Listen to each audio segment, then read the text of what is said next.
Request કરું છું ladies and gentleman please જય જીનેન્દ્ર. Thank you. આજે હું તમારી સમક્ષ એક નાટક લઈને આવ્યો છું. એ નાટક તો નહીં, પરંતુ એક પિતા અને પુત્રની રિયલ લાઈફની સ્ટોરીનું વર્ણન છે. તો ચલો શરૂ કરીએ. આજે મારા દીકરાનું સ્કૂલમાં પરફોર્મન્સ છે. ઓફિસથી નીકળતા પણ લેટ થઈ ગયું છે. અને હા, એ કહેતો હતો કે પરફોર્મન્સમાં પહેલો નંબર આવશે તો આઈસ્ક્રીમ ખાવા જશું. ચલો, હું તો ભાગું. આ હતા રામજી. રામજીનું એક ઓટો ગેરેજની દુકાન છે.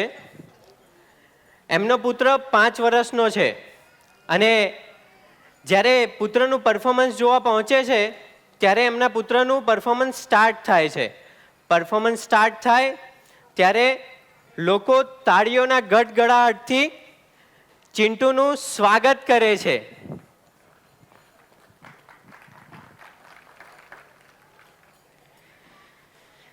लकली की काथी काथी पे घोला घोले की दुम पे जो माला हथोला डोला डोला डो.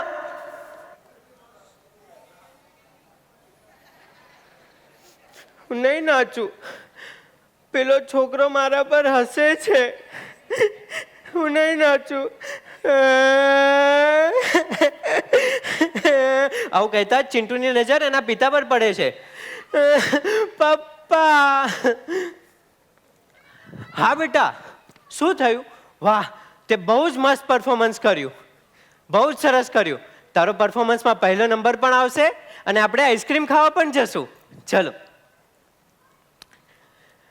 રામજી જાણે એના પુત્ર માટે જ જીવતા હોય અને રામજી આખી દુનિયાનું સુખ ચિંટુના કદમોમાં લાવીને રાખવા માંગતા હોય છે. આમ જોતામાં ચિંટુ મોટો થાય છે અને સ્કૂલ જાય છે. સ્કૂલ જાય ત્યારે એની સાથે કંઈક આવું થાય છે.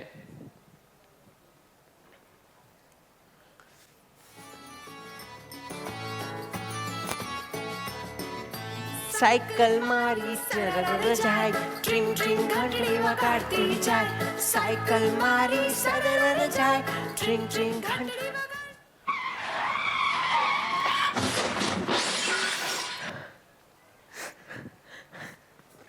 એ તને દેખાતું નથી? આટલું મોટું બાઇક આવે છે તો. અરે, હું તો સાઈડ પર જ ચાલતો હતો અને હું નાનો બાળક છું તો તમે મને ધમકાવો નહીં. હું મારા પપ્પાને બોલાવી લઈશ. તારા પપ્પાથી કોઈ ડરે છે? બોલાવ તારા પપ્પાને.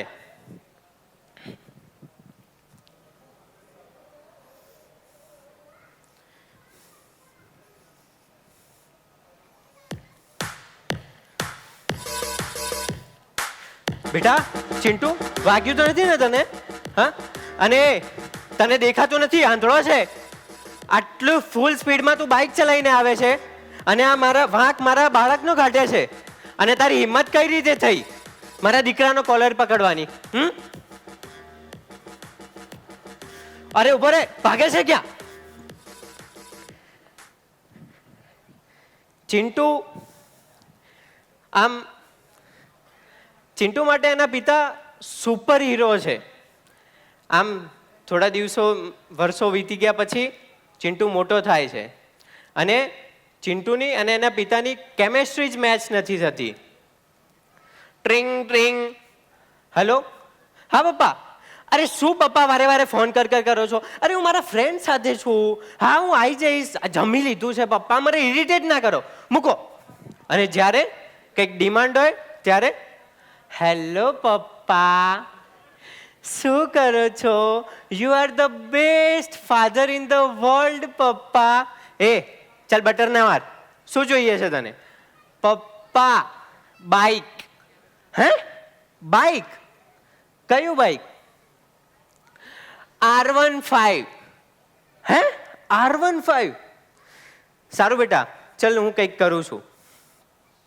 અરે રામજી, કોનો ફોન હતો? મારા પુત્રનો ફોન હતો. શું કહેતો હતો? એને બાઇક જોઈએ છે. અરે પણ તમારે તો નવો મોબાઈલ લેવાનો હતો અને આ કારીગરોને પણ આ વખતે બોનસ આપવાનું છે આપણે. હા, અરે મોબાઈલ તો શું જ કામ છે, મારે તો ફોન આવે અને જાય, બસ એ જ ઇનફ છે. અને કારીગરોને તો હું ઓવરટાઈમ કરીને પણ બોનસ તો ચૂકવીશ જ. આમ દિવસે ને દિવસે ચિંટુની ડિમાન્ડ વધતી જાય છે અને એના પિતા ઓવરટાઈમ કરવાનું સ્ટાર્ટ કરે છે. ત્યારે એક દિવસ રાત્રે ટિંગ ટોંગ,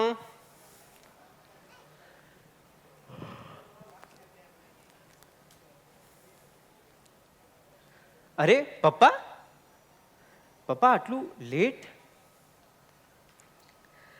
હા બેટા, આજે ઓફિસ પર થોડું કામ હતું તો આવતા થોડું લેટ થઈ ગયું. પપ્પા તમે જમી લીધું? હા, મેં સાંજે ચોવિયાર વાળી લીધેલા. પણ પપ્પા તમે ટિફિન તો લઈ નતા ગયા? એ તો નીચે સેવ મમરા ને એવું ફરસાણ મેં ખાઈ લીધું છે. સારું પપ્પા, તમે થાકી ગયા હશો તો સૂઈ જાઓ અને હું પણ સૂઈ જાઉં છું. ગુડ નાઇટ પપ્પા. પપ્પા મારા માટે આટલું બધું સેક્રિફાઈસ કરે છે અને હું પીઝા અને બર્ગર ખાઈ શકું એના માટે પપ્પા સેવ મમરા ખાઈને પણ પેટ ભરવા તૈયાર છે. નથી જોઈતી મને આવી બાઇક. અને હું બાઇક લઈશ તો હું મારા પોતાના પૈસેથી જ લઈશ અને પપ્પાને ગિફ્ટ પણ કરીશ. આમ ચિંટુ બહુ વિચારવા પછી એને રિયલાઇઝ થાય છે કે ના, મારા પપ્પા ખરેખર મારા માટે બહુ બધું કરે છે. અને ચિંટુ એ જ વખતે ઠાની લે છે કે હું મારા પપ્પાને મોબાઈલ પણ ગિફ્ટ કરીશ અને બાઇક પણ હું મારા પૈસાથી લઈશ. પણ ક્યાં ચિંટુને એવી ખબર હતી કે આ બધું કરતા કરતા ચિંટુની હાલત પતલી થઈ જવાની છે.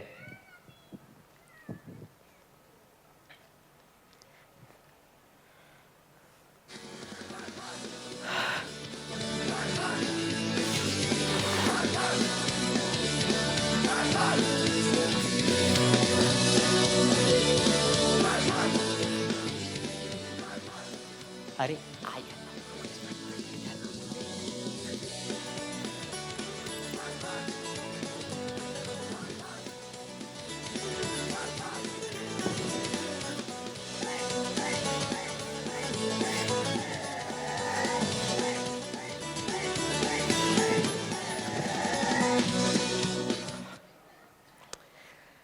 આમ ચિંટુની સખત મહેનત અને સખત પરિશ્રમથી ચિંટુ એના વિચારો ઉપર મહારત હાસિલ કરે છે. અને ચિંટુ જે વિચાર્યું હતું કે એ પોતાના પૈસાથી બાઇક લેશે અને પપ્પાને મોબાઈલ ગિફ્ટ કરે છે, અને જોતજોતામાં ચિંટુ એક મોટો બિઝનેસમેન બને છે અને એના સપનાઓ સાકાર થાય છે. આમ મારું નાટકની સમાપ્તિ થાય છે. અને આપણે ફાધર્સ ડેના દિવસે જ આપણે પિતાનું સેલિબ્રેશન કરીએ છીએ.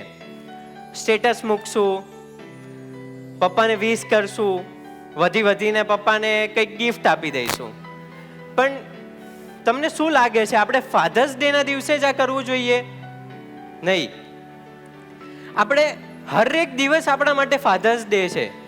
હરેક દિવસ આપણા માટે પપ્પાએ આપણને જન્મ આપ્યો છે. એમને મારી લાઈફની વાત કરું કે મેં જે તમને પહેલાં જ કીધું હતું કે આ રિયલ લાઈફનું વર્ણન છે.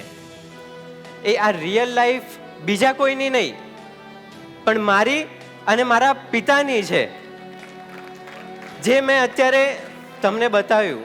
મારા પપ્પાએ નાનપણથી જ મને મારી કોઈ એવી નાની કે મોટી ખ્વાહિશ નહીં હોય કે જે એમને પૂરી ના કરી હોય. એટલા માટે હું આજે ફરી એકવાર બધા જ પિતાઓને હેપી ફાધર્સ ડે કહેવા માગું છું. અને હોપ કે તમને મારું આ રિયલ લાઈફની સ્ટોરી પસંદ આવી હોય. અને થેન્ક યુ સો મચ કાંકરીજી સમાજને કે આજે હું મારી ફિલિંગ્સ, મારી અને મારા પપ્પાની હું અહીંયા તમને વર્ણવી શક્યો. Thank you so much.